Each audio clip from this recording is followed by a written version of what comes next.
ಸುರ್ಪುರ್ ಅಂತಲ್ಲಿ ನೀವು ಅಡಿಕೆ ಬೆಳೆಸಿದ್ರಲ್ಲ ಸರ್, ಅಡಿಕೆ ಸೂಟಾದಂಥ ಒಂದು ಅಡಿಕೆ ಬೆಳೆಸಿದ್ದಾರೆ. ಉತ್ತರ ಕರ್ನಾಟಕ ಅಂದರೆ ನೆನಪಾಗುತ್ತೆ, ಇಲ್ಲಿ ಓನ್ಲಿ ತೊಗರಿ, ಕಡ್ಲಿ, ಶೇಂಗಾ ಅಂತೇಳಿ 43 ಡಿಗ್ರಿ ಸೆಲ್ಸಿಯಸ್ ಇತ್ತು. ಇಲ್ಲಿ ಇಷ್ಟ ಆದಂತಂದ್ರೆ ನಂಬಲ್ಲಿ ಇಷ್ಟೇ ಇದೆ. ಅಂಬಾನಗರ ಸುರ್ಪುರ್ ಹೋಬಳಿ Kakkeri sir, taluk Surapura, district Yadgir sir. ದಾಲ್ಚಿನ್ನಿ ಚೆಕ್ ಅಂತ ಬರ್ತದೆ ಸರ್. ನಮಸ್ಕಾರ ರೈತ ಬಾಂಧವರೇ, ಇವತ್ತು ನಾವು ಒಂದು ಅಂಬಾನಗರ ಅಂತೇಳಿ ಒಂದು ಸುರಪುರ ತಾಲೂಕು, ಯಾದಗಿರಿ ಡಿಸ್ಟಿಕ್ಕು. ಈ ನಾವು ಉತ್ತರ ಕರ್ನಾಟಕ ಅಂದರೆ ನೆನಪಾಗುತ್ತೆ, ಇಲ್ಲಿ ಓನ್ಲಿ ತೊಗರಿ, ಕಡ್ಲಿ, ಶೇಂಗಾ ಅಂತೇಳಿ. ಇಲ್ಲಿ ಒಬ್ಬ ನಮ್ಮ ರೈತರು ಈ ಮಲೆನಾಡಿಗೆ ಸೂಟಾದಂಥ ಒಂದು ಅಡಿಕೆ ಬೆಳೆಸಿದ್ದಾರೆ. ಇವರಿಗೆ ಸ್ಫೂರ್ತಿ ಏನು, ಯಾಕೆ ಅಡಿಕೆ ಬೆಳೆಸಿದ್ದಾರೆ ಇಲ್ಲಿ ಸುರಪುರಲ್ಲಿ? ಯಾಕಂತಂದರೆ ಸುರಪುರ ಭಾಗ ಅಂತಂದರೆ ಇಲ್ಲಿ ಬಿಸಿಲು ಜಾಸ್ತಿ, ಇಲ್ಲಿ ಯಾವುದೇ ರೀತಿ ಒಂದು ತೋಟಗಾರಿಕೆ ಬೆಳೆಗೆ ಸೂಟ್ ಆಗಲ್ಲ ಅಂಥೇಳಿ ಇವರಿಗೆ ಈ ಅಡಿಕೆ ಬೆಳೆಸೋದು ಎಲ್ಲಿಂದ ಐಡಿಯಾ ಬಂತು ಮತ್ತು ಯಾಕೆ ಇವರು ಅಡಿಕೆ ಬೆಳೆಸಿದ್ದಾರೆ ಅಂತ ಕೇಳ್ಕೊಂಡ ಮೊದಲಿಗೆ ಅವ್ರಿಗೆ ಪರಿಚಯ ಮಾಡ್ಕೊಂಡ. ನಮಸ್ಕಾರ ಸರ್. ಸರ್ ನಮಸ್ತೆ ಸರ್. ನಮ್ಮ ಹೆಸರು? ನಮ್ಮ ಹೆಸರು ಹನುಮಂತ ಸರ್. ಹನುಮಂತೆ ಅಂತೇಳಿ. ಸರ್, ಇವಾಗ ಅಡಿಕೆ ಅಂತಂದರೆ ಇದು ಮಲೆನಾಡಿಗೆ ಸೀಮಿತ, ಅರೆ ಮಲೆನಾಡಿಗೆ ಸೀಮಿತ, ಈ ಸೌತ್ ಭಾಗಕ್ಕೆ ಅಷ್ಟೇ ಸೀಮಿತ ಅಂದರು. ಈ ಸುರಪುರ ಅಂತಲ್ಲಿ ನೀವು ಅಡಿಕೆ ಬೆಳೆಸಿದ್ರಲ್ಲ ಸರ್, ನಿಮಗೆ ಈ ಅಡಿಕೆ ಬೆಳೆಸೋದಕ್ಕೆ ಒಂದು ವಿಚಾರ ಆದರೂ ಹೇಗೆ ಬಂತು ಸರ್?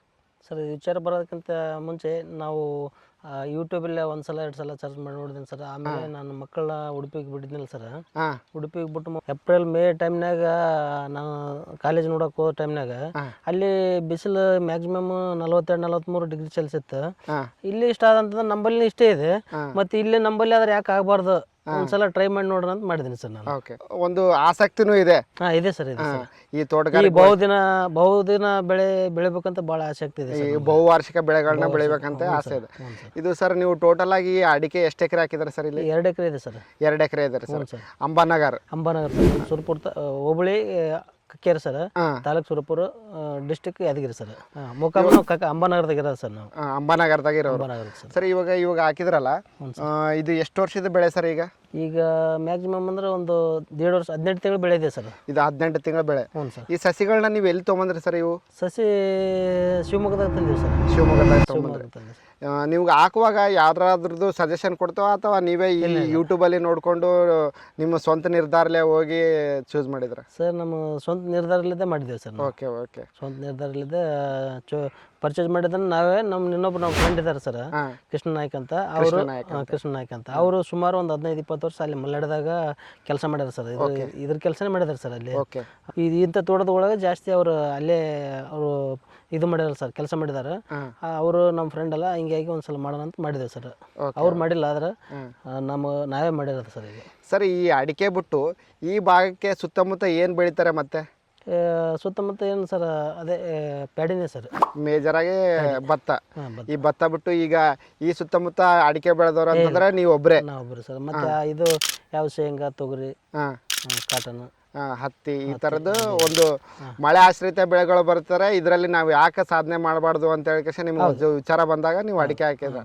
ಈ ಲೇಬರ್ ಒಂದು ತೊಂದರೆ ಇದೆಯಲ್ಲ ಸರ್, ಲೇಬರ್ ತೊಂದರೆ ಇಲ್ಲ ಸರ್. ಇದಾದ್ರೆ ಸುಮಾರು ವರ್ಷ ಒಂದು 45-50 ವರ್ಷ ಬೆಳೆಯುತ್ತೆ ಸರ್. ಈಗ ಒಂದ್ಸಲ ಹಾಕಿದಪ್ಪ 40 ವರ್ಷ ತನ ಆದ್ರೆ ಏನು ಸಮಸ್ಯೆ ಬರೋಂಗಿಲ್ಲ. ನಾವೇನು ಸ್ವಲ್ಪ ಇದು ಜೂನ್ದಾಗ ಸ್ವಲ್ಪ ಇದನ್ನ ಸ್ವಚ್ಛ ಇಟ್ಕೊಂಡಿಪ್ಪ ಅಂತಂದ್ರೆ ಏನು ರೋಗ ಬರ್ಲಾರ್ದಂಗೆ ನೋಡ್ಕೊಂತಂದ್ರೆ ಸಾಕು ಸರ್, ಅಷ್ಟೇ. ಇದರ ಸಸಿಗಳಿಗೆ ಖರ್ಚು ಎಷ್ಟಾಯ್ತು? ಈಗ ನಿಮ್ ಕಂಪ್ಲೀಟ್ 2 ಎಕರೆ ಮಾಡಿದ್ರಿ ಅಂತ ಹೇಳಿದ್ರಲ್ಲ ಸರ್, ಇಲ್ಲಿವರೆಗೆ ಎಷ್ಟು ನಿಮಗೆ ಖರ್ಚು ಬಂದಿದೆ ಸರ್? ಈಗ ಇನ್ಕ್ಲೂಡಿಂಗ್ ಇದು ಏನು ಸಸಿಗಳ ಖರ್ಚು ಮತ್ತು ಡ್ರಿಪ್ ಖರ್ಚು ಮತ್ತು ಏನೋ ಲ್ಯಾಂಡ್ದೆಲ್ಲ ಮೇಂಟೈನ್ ಮಾಡಬೇಕಾದ್ರೆ ಇಲ್ಲಿವರೆಗೂ ನಿಮ್ಗೆ ಎಷ್ಟು ಖರ್ಚು ಬಂದಿದೆ ಈ 2 ಎಕರೆದಲ್ಲಿ? ಸರ್, ಇವು ನಾವು ಸಸಿ ತೊಗೊಂಬಂದದ್ದು ಇದೆಲ್ಲ ತೆಗ್ಗು ತೋಡಿ ನಾಟಿಸಿದ್ದು ಇದೆಲ್ಲ ಖರ್ಚು ಒಂದು ಮ್ಯಾಕ್ಸಿಮಮ್ 180 ಆಗಿದೆ ಸರ್. 180? 2 ಎಕರೆ ಸೇರಿ? 2 ಎಕರೆ ಸರ್. ಓಕೆ. ಒಂದು 100 ಮಾವಿನ ಸಸಿ ತಂದಿವಿ ಸರ್, ಒಂದು 50 ತೆಂಗು ಸಸಿ, ಮತ್ತು ಒಂದು 50 ಪೇರ್ಲು ಸಸಿ ಸರ್. ಮತ್ತು ಇದ್ರಾಗ ದಾಲ್ಚಿನ್ನಿ ಚೆಕ್ ಅಂತ ಬರ್ತದೆ ಸರ್, ಇದು ಮತ್ತು ಹಲಸಿನ ಹಣ್ಣು, ನೀರ್ಲಿ ಹಣ್ಣು, ಇವೆಲ್ಲ ಲಿಂಬು ಎಲ್ಲ ಸೇರಿಸಿ ಒಂದು ಮ್ಯಾಕ್ಸಿಮಮ್ ಒಂದು 2,500 ಸಸಿ ಅದಾವಣ್ಣ ಸರ್, ನಾಟಿ ಮಾಡಿರೋದು. ಈ ತೋಟಗಾರಿಕೆ ಬೆಳೆಗಳಲ್ಲಿ ನೀವು ಅಡಿಕೆ ಬಿಟ್ಟು ನೀವು ಮ್ಯಾಂಗೋನು ಹಾಕಿದಾರ ಮತ್ತು ನಿಂಬುನು ಹಾಕಿದಾರ? ಹಾಕಿದ್ವಿ. ಮತ್ತು ಹಲಸಿನ ಹಾಕಿದ್ರ, ಮತ್ತೆ ನೀರ್ಲಣ್ಣು ಹಾಕಿವಿ ಸರ್. ನೇರಳೆಹಣ್ಣು, ದಾಲ್ಚಿನ್ನಿ ಹಾಕಿವಿ ಸರ್. ದಾಲ್ಚಿನ್ನಿನೂ ಹಾಕಿದಾರ? ದಾಲ್ಚಿನ್ನಿ ಹಾಕಿವಿ ಸರ್. ಅವು ಸುಮಾರು ಎಲ್ಲ ಸೇರಿಸಿ ಒಂದು 10 ಸಸಿ ತೊಗೊಂಬಂದು ಹಚ್ಚಿವಿ ಸರ್. ನೋಡೋಣ ಸಕ್ಸಸ್ ಆದ್ರೆ ಮುಂದೆ ಮಾಡ್ಬೋದಲ್ಲ ಅಂತ. ಓಕೆ, ಸಕ್ಸಸ್ ಆದ್ರೆ ನೀವು ಬೇರೆ ರೈತರಿಗೂ ಇಲ್ಲಿ ಮಾದರಿ ಆಗ್ತೀರಾ? ರೆಫರ್ ಮಾಡ್ತೇನೆ ಸರ್. Okay okay. ನೀರನ್ನ ಈಗ ಮೇಂಟೈನ್ ಹೆಂಗ್ ಮಾಡ್ತಾರೆ ಸರ್ ಇದಕ್ಕೆ? ಡ್ರಿಪ್ ಮಾಡಿಸಿದ್ರು. ಡ್ರಿಪ್ ಮಾಡಿಸಿದ್ರೆ ಎಷ್ಟು ದಿನಕ್ಕೊಮ್ಮೆ ನೀರು ಬಿಡ್ತಾರ ಸರ್? ಡ್ರಿಪ್ಪಿಗೆ ಮ್ಯಾಕ್ಸಿಮಮ್ 2 ದಿವಸಕ್ಕೊಮ್ಮೆ ಬಿಡ್ತೀವಿ ಸರ್. ಓಕೆ, 2 ದಿವಸಕ್ಕೊಮ್ಮೆ ನೈಟ್ ಬಿಟ್ಟಿವಪ್ಪ ಅಂತಂದ್ರೆ ಬಿಫೋರ್ ತೊಯ್ಕೊಂಡ್ಬಿಡ್ತಾರೆ ಸರ್. ಒಂದು ಎಕರೆಗೆ ಒಂದು ಬೋರ್ ಇದಾವೆ ಸರ್. ನೀರು ಒಂದು 2 ಇಂಚ್ ಅವಲ್ಲ, 2 ದಿನಕ್ಕೊಮ್ಮೆ ಬಿಡ್ತೀವಿ ಸರ್. Okay okay. ಹ್ಞೂ ಸರ್. ಕೇಳಿದ್ರಲ್ಲ ರೈತ ಬಂದವ್ರೆ, ಈ ಸುರ್ಪುರ ಭಾಗದಲ್ಲಿ ಇಲ್ಲಿ ಬೇಸಿಗೆ ಕಾಲ ಬಂತಂತಂದರೆ ಸ್ವಲ್ಪ ಬಿಸಿಲು ಜಾಸ್ತಿ.